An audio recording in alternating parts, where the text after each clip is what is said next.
Alright guys, so welcome back. Now we have some gameplay details from Ubisoft, and they've revealed a gameplay trailer, and a couple of guys have been lucky enough to play the game, so I've taken a little bits of information from what they've shown us so far to give you. Now, as you can see, Takar, the main character, is able to tame and use animals. This is probably the biggest bit of news that I think we've had so far.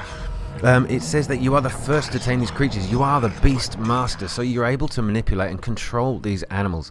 Here you can go. This is how you tame a wild animal. You throw it some meat, get it to chew on it, and while you're doing that, it's obviously a bit more conscious that you're okay, and you can hold down here on the PS4 recording the square button to tame the animal, and there you see on the left hand side the wolf has been tamed. Now this maybe explains this particular screenshot which I took from the teaser, the game teaser, which came out a couple of months ago. Shows you all these different types of animals, and these are all the ones I believe you can tame and control, because at the very top is this giant owl. Now that owl is significant, we'll come back to him later.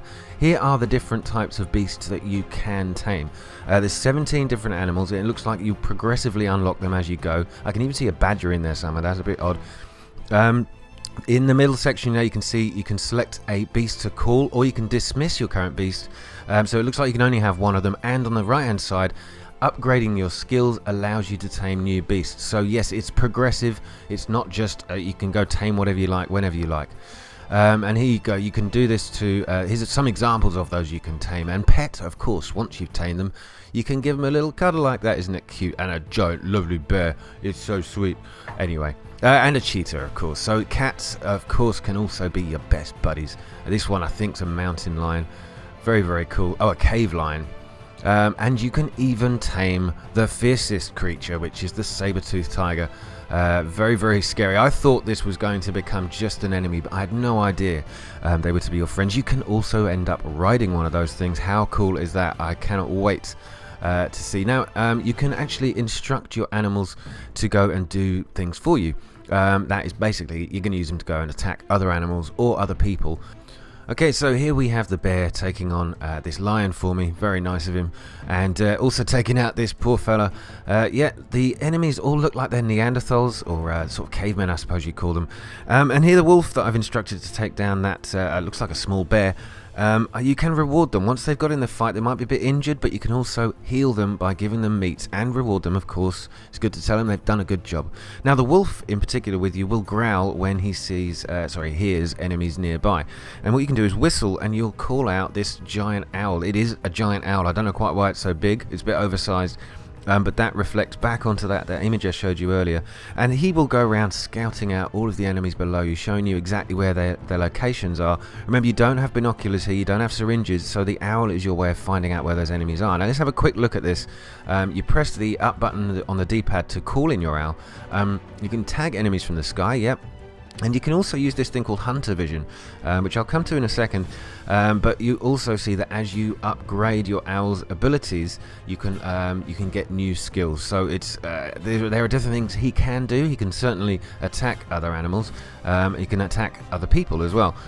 But it's pretty cool. And you can also use him to drop bombs. As you can see on the right hand side, you've got a selection of bombs to use. Looks like you've got fire bombs, and there's a couple of other things. I can't quite work out what they all are just yet, but the fact you can do this from above, it certainly alerts them to somebody being around.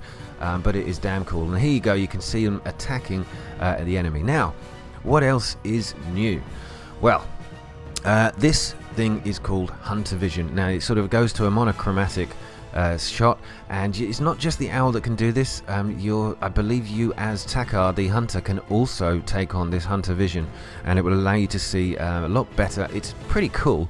The weapons, well, we already knew we were going to have bows and spears and clubs, and this particular shot just shows you exactly what you can develop. Two-handed clubs, one-handed, long bows, short bows, obviously spears. There is going to be lots of variants of these things, and I haven't found out exactly what they all are.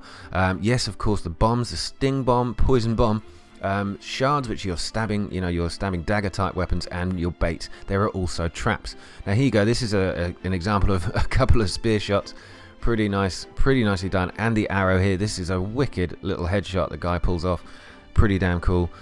And of course, a bomb. This is a B bomb. You've heard of H bombs and A bombs? Well, this is a B bomb. You can also double up your arrows. I imagine you can use more than one, and of course you can use your club, and that was an air takedown. I can't remember what that's called.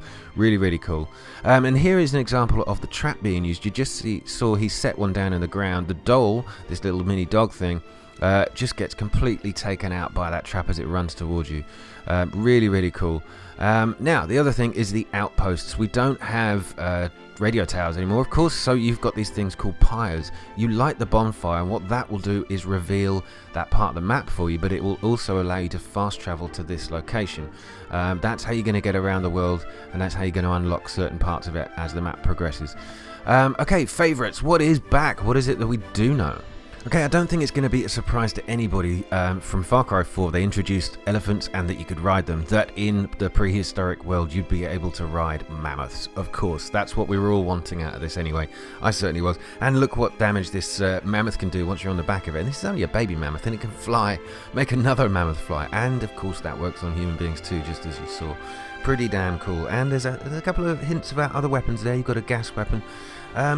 And here you go. So the other thing that's back is skinning animals. Very much the same kind of animations that you've seen before, but of course you need skins to craft.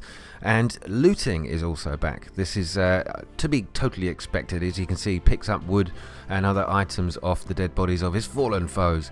It's really, really cool.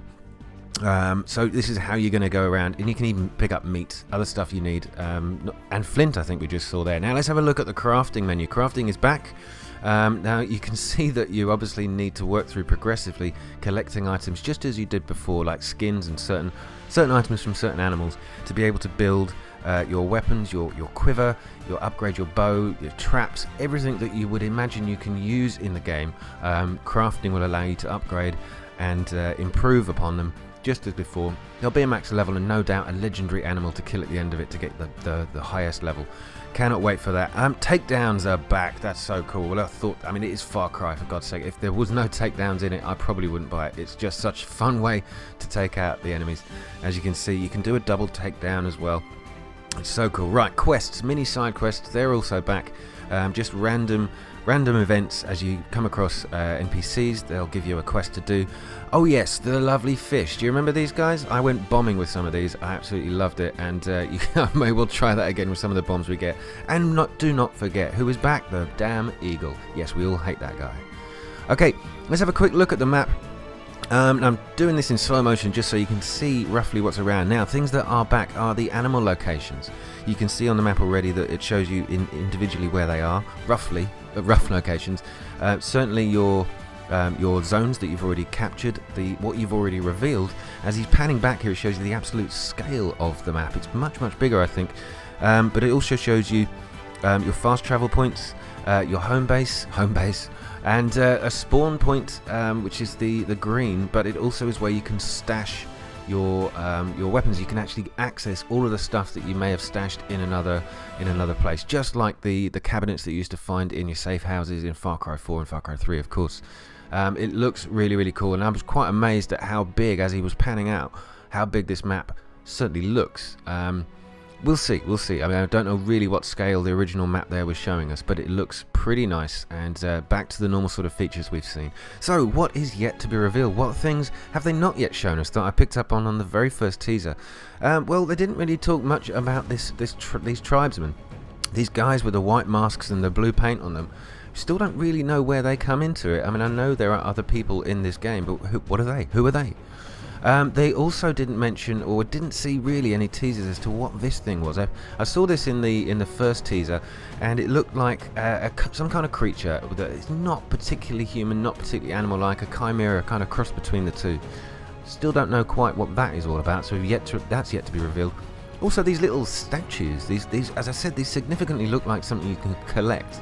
Perhaps they're collectibles, perhaps they're usable items. I don't know yet. We really didn't see anything about these particular objects. So yeah, there's plenty more to come, plenty more to be revealed. And also, if you remember, we saw this on the screen in the developers studios, these little blue dots lit up at night. It could just be some kind of glowing fauna, and I don't know. I don't think it, or flora, sorry, I don't think it's that significant, but it's still not explained. And this blue tower at the back, do you remember I noticed there was blue paint on it? It looked significant. I have no idea yet what that is. It's not a pyre, it's certainly not fire, that is made of stone. And they also didn't really show us much about the rhinos. Don't know if you can ride these, can you just hunt these? Who knows? Okay guys, I hope you enjoyed that. That was a little bit of what I thought and what I've seen in the gameplay analysis and gameplay trailers. Guys, take care, thank you so much for watching. I'll be back soon, thanks a lot, and good night.